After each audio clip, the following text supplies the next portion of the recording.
In 1995, Paul W.S. Anderson made a movie based on Mortal Kombat. It made about $122 million at the box office, and it isn't really terrible. It's got what I'd say is an appropriate amount of 90s cheesiness, plus they made a cool animatronic for it. In the movie, Liu Kang, Johnny Cage, and Sonya Blade participate in a big old tournament to save the Earth for another generation. Also, this girl Katana and this guy Raiden show up. So does Sub-Zero and Scorpion, and warn me! The movie ends when they beat the bad man and go back to Earth, but then, oh no, a big old lizard comes out of some building. This is bad news. 2 years later, a sequel came out. It had nearly twice the budget and made less than half of what the last one made at the box office. The tagline was, "Destroy all expectations," which is sound advice. When I first watched this movie, like a year and a half ago, I thought it was too bad to review because everything that was bad about it was very, very self-evident. But it's been 4 months since I made a video and I've already watched the movie 4 times, so okay. The movie begins with a brief recap of the previous film, and then everything starts very, very quickly. The sky turns purple and some fundamentalist Christian ninjas appear. The Earth was created in 6 days! I thought our victory in Mortal Kombat closed those portals. What closes can also open again. What is that supposed to mean? Also, this is the scene with that one line that people know about. Too bad you will die. So they commence to fighting via kicks and flips, the 2 approved methods of combat. They kill Johnny Cage, who I didn't even notice had been recast, along with nearly everyone else in the film. Anyway, they run from the fight. This is not a fight we can win here. Annihilate them! Because it's too scary, and they go into this cave to have a minute or two for some exposition and some flimsy excuses for a sequel. The rules say the Earth is safe for another generation. Obviously, Khan has cheated and broken the rules. So the gang splits up to go train to fight the bad dudes. He brings them to a ball thingy that is powered by flips. Whoa. It seems to be a rule in this movie. If you're gonna go anywhere, you gotta flip. Oh, and these two have some sudden sexual tension. Because it's not a movie without at least a romantic subplot. Then they get attacked by a robot, and Scorpion, and Sub-Zero comes to save them? I recognize those things! I know that! Hey! Hey, that's Pac-Man! I know him! Gotta see that movie. Thank you, Adam. Then Katanga gets ganked by a goon and Louis C. Kang's gotta go to the desert. Meanwhile, Sonya Blade goes to rescue this guy, Jax. He's got some good lines. Yo, I take it this ain't something we can talk about. Guess not. Too bad I didn't get myself a new leg. Don't see no street signs, no mailboxes. What's tempers out of God? Jax has recently given himself metal arms. You've got a real confidence problem, do you know that? This movie has overarching themes of believing in yourself and standing up for your friends and stuff. Faith in yourself is all you need. Which is funny considering how it comes from the franchise that necessitated the ESRB. Anyway, a robot shows up, but they beat it, and this thing pops out of it. Whoa, okay. Liu Kang is in the desert. He gets spooked by some bones, even though he already won Mortal Kombat. Then he gets attacked by a wolf man who wants to teach him animality.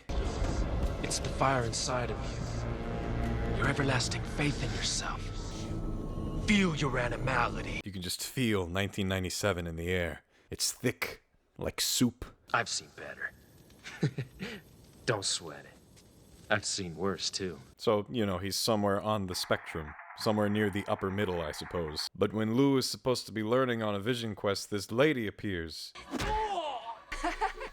First you betrayed me, now you laugh? They really just wanted to stuff as many characters into this movie as they could, even though several of them don't even get names. For instance, there's this scene where Sonya gets in a fight with Jax and he goes off all upset for some reason. I don't even know where I am.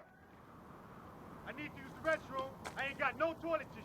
I got metal things on my hands. It's on your blade. Then she gets attacked by this pink lady. They fight in the mud for the plot. Then this computer-animated nightmare appears, and Jax gives it some wax. I don't know much longer I can take all this whacked out junk.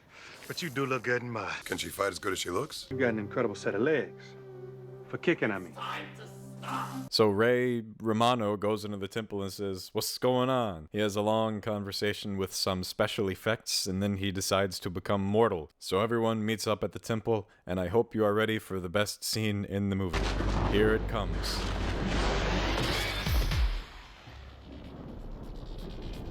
Never give up hope. That's the reason I've seen this movie 4 times. So they warp to Outrealm, which makes me want to vomit. Skin is burning up, but I'm freezing inside. It's like I got microwave or something. So they fight some fights. They get involved with some combat with some sneaky little snake people. Oh, I'm a sneaky, you cannot see me.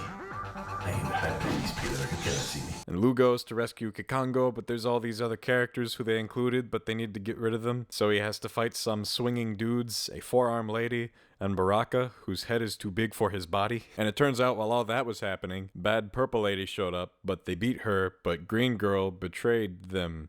It was so easy. And then Mean Mom escapes by spinning. And now it's time for the final battle, which they are kind enough to tell us. Prepare for final battle! They kill Gandalf, then they all arrange into some little 1v1s. Some stuff happens, Jax takes off his arms and uses the power of confidence in himself to fight a horse. And then Hero Guy fights this man. What's really important about this scene, it's none of that. It's this.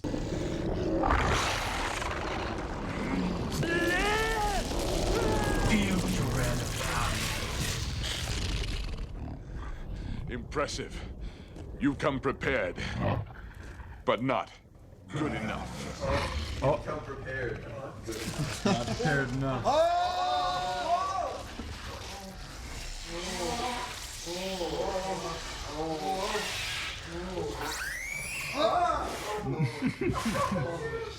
This is the final fight.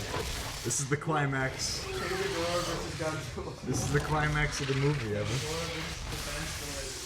In the end, one flattens the other, and the Thunder God gets arrested and sent to Cube Prison or something. And then they go back to Earth and bring back Raiden. And then Evil Mom is not evil anymore. Fantastic. Great. Movie over. Very abruptly. Watch. Watch how it ends.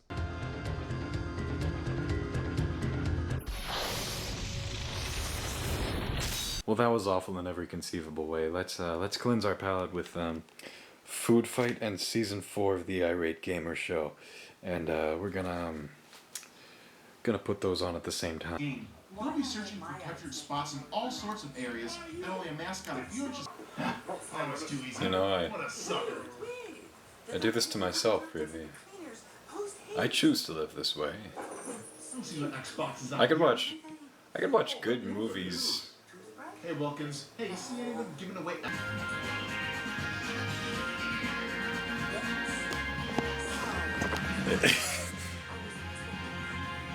I don't know, this isn't good.